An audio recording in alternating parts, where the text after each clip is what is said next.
ndawo ethi aphelile amacebo ngoku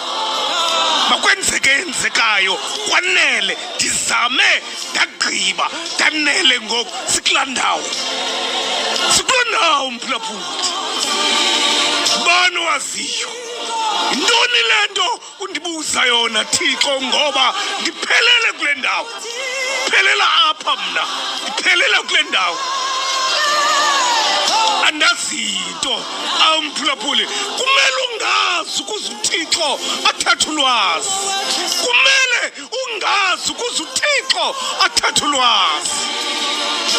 kuba bonke abaphelelwe lithemba namhlanje abacinga okokuba sisiphelo ke ngoku esi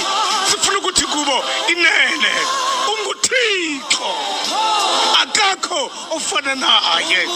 mphulaphuli ungalahli ithemba ahlangana amathambo elinye ithambo lahlangana nelinye ithambo mphulaphuli ziyahlangana izinto xa ethanda uThixo mlinda uThixo sokroquka kukulinda uThixo mlinde uThixo